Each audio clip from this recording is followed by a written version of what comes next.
5 अगस्त 2024 ये वही दिन था जब बांग्लादेश में बड़े पैमाने पर हुए छात्र आंदोलन और सरकार विरोधी प्रदर्शन के बीच तत्कालीन प्रधानमंत्री शेख हसीना को सत्ता छोड़कर देश से बाहर जाना पड़ा, जिसके बाद से वे भारत में रह रही हैं और पिछले 2 वर्षों से सार्वजनिक रूप से लगभग पूरी तरह दूर रही हैं।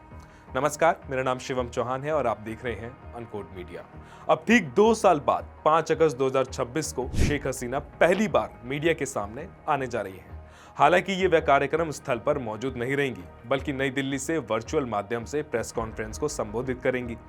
ये कार्यक्रम नई दिल्ली के मथुरा रोड स्थित पर मार्क टली ऑडिटोरियम में foreign correspondents club of South Asia यानी FCC साउथ एशिया की ओर से आयोजित किया जा रहा है।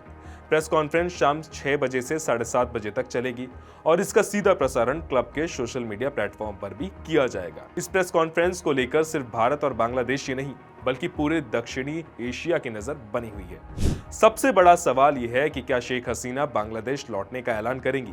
क्या वे अपने खिलाफ दर्ज मामलों पर खुलकर बोलेंगी और क्या वे मौजूदा सरकार पर गंभीर आरोप लगाएंगी? जुलाई 2026 में रियूटर्स को दिए गए एक साक्षात्कार में बांग्लादेश की पूर्व प्रधानमंत्री शेख हसीना ने कहा था कि वे दिसंबर तक बांग्लादेश लौटकर अदालत में आत्मसमर्पण करने की योजना बना रही हैं। उन्होंने मौजूदा सरकार पर अपने समर्थकों की उत्पीड़न का आरोप लगाया था और कहा था कि वे जेल या मृत्युदंड का भी सामना करने के लिए तैयार हैं, लेकिन जनता के बुलावे पर वे अपनी मातृभूमि जरूर लौटेंगी।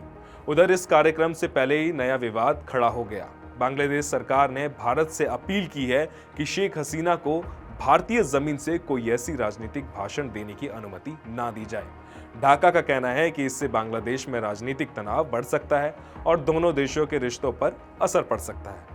हालांकि भारत सरकार ने साफ किया है कि यह किसी निजी संस्था का कार्यक्रम है और सरकार का इससे कोई संबंध नहीं है। विदेश मंत्रालय के प्रवक्ता रणधीर जायसवाल ने कहा है कि यह पूरी तरह निजी आयोजन है और मंच से वक्ता किए गए विचार आयोजकों या वक्ता के होंगे, भारत सरकार के नहीं। राजनीतिक जानकारों का मानना है कि शेख हसीना अपने संबोधन में बांग्लादेश के मौजूदा हालात, अपने खिलाफ दर्ज मामलों, अपने समर्थकों की स्थिति और अपने राजनीतिक भविष्य पर भी विस्तार से बात कर सकती हैं। हालांकि उनके भाषण की आधिकारिक रूपरेखा अभी सामने नहीं आई है। इस बीच एक और घटनाक्रम की भी चर्चा है। सितंबर में होने वाले ब्रिक्स सम्मेलन के लिए बांग्लादेश प्रधानमंत्री तारिक रहमान के भारत आने की भी संभावना जताई जा रही है। ऐसे में ढाका नहीं चाहता कि भारत की धरती से कोई ऐसा राजनीतिक संदेश जाए जिससे दोनों देशों के रिश्तों में कोई नया विवाद पैदा हो।